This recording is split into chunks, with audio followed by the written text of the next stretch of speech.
Det vi får at vide, det er, at han har fået en blodprop. Det, at det er en hjerneskade, det er jo først noget, vi selv kommer frem til hen ad vejen. Men vi så begynder at spørge til, hvad betyder det her? Og der oplever vi jo, at det kan man ikke sige. Der går et par år, før man har et billede af, hvad konsekvenserne af sådan en blodprop er. Det første, det vi opdagede, det var det perifære syn på venstre side.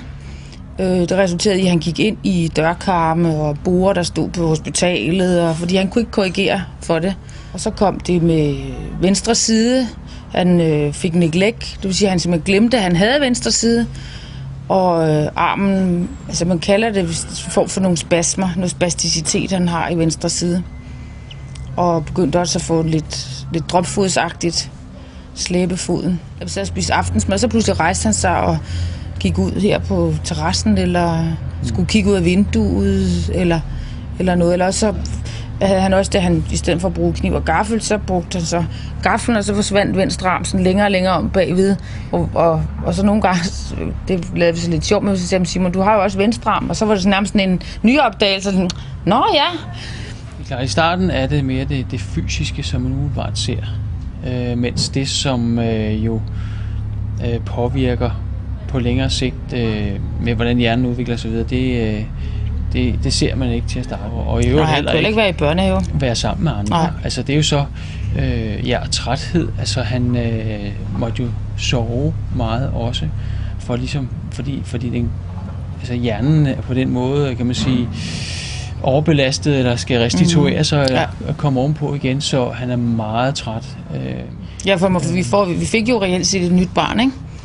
Det var et nyt barn, vi skulle forholde os til. Det er starte forfra med alting. Ja.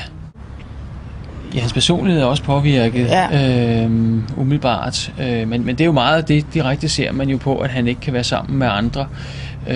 Og han trækker sig der. Han var jo ellers glad og udadvendt og skulle hele tiden lege og lave fis og ballade og havde legekammerater i børnehaven. Og nu sad han jo, var blevet stille og indadvendt og sad og rockede foran fjernsyn. Det var sådan set det, der også en af de ting, der virkelig forskrækkede mig, at han sad med benene over kors og så bare... Ja. Det er en masse funktioner i hjernen, som bliver ramt. Han kan ikke lære på samme måde, ting tager længere tid, og der er nødt til at blive lavet systemer og så videre, for at det kan fungere. Så selvom måske han er godt klar over, at der er noget, der mangler, så kan han ikke gøre noget ved det, fordi at det er hjernen, der ligesom slår fra. Men vi kan selvfølgelig se en forbedring. Altså men det er jo bare en helt anden takt end hans jævnaldrende. Altså da han startede skolen, som du siger, det her med, at han skulle sove til middag, det var vi nødt til at fortsætte med. Det gjorde man, da man gik i børnehave. Men han var altså nødt til at have den pause midt på dagen, hvor han simpelthen havde sin kugledyne, som vi også nåede frem til, var godt for ham. Den lagde sådan en tryg beskyttelse omkring ham, og han fik ro.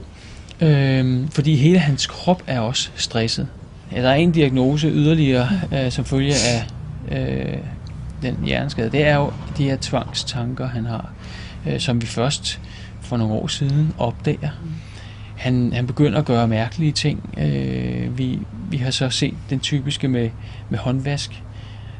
Bliver ved at vaske hænder. Altså det kan være mange gange. Og han, altså med bakterier, det begynder han at få frygt for.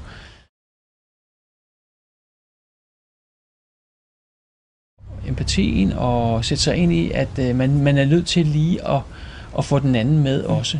Altså det er det, der er udfordringen for ham, hvor man bare kommer bravende. Der var i hvert fald nogle gange, i stedet for at komme ind og sige, hej Maria, som hans søster hedder, jeg har savnet dig. Så kunne han komme og sige, du har en grim kjole på i dag.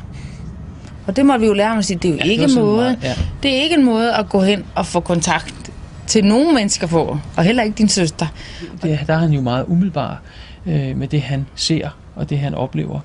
At det kommer lige ud, selvom det kan så sove nogle andre. Udfordringerne med at kunne koncentrere sig og være sammen med andre børn, at indgå med de sociale relationer osv., og har brug for også at træne det. Altså, så det ikke bare er fysisk træning, men altså også træning af de her kognitive områder, altså, og empati og det at fungere socialt i det hele taget. det er jo, kan man sige, en træning, der aldrig bliver færdig. Som helhed kommer han jo videre, og der bliver arbejdet rigtig meget med de ting. Det er jo det, der går årene efter. Og også i samarbejde med Center for Hjerneskade. Og der bliver der jo stille og roligt taget fat i de ting, som det med at kunne være sammen med andre børn og aflæse andre børn og forstå. Altså også det at være sammen med en gruppe, det er stadig en udfordring. Det er bedre en til en, for det der med at aflæse alle de små signaler, der er og så videre, det har han også svært ved, og kan stadigvæk have svært ved. Så det er sådan de der ting, de følger af hjerneskaden. Jeg følger af blodproppen, som giver en hjerneskade, som han jo stadigvæk bokser med. Han er utrolig stærk. Altså han har virkelig en vilje. Så sådan, altså psykisk kan man ikke umiddelbart slå ham ned, tror jeg. Altså han, altså det er jo afsindigt heldigt, at han har lysten, at gå på mod, og det har klart været en fordel.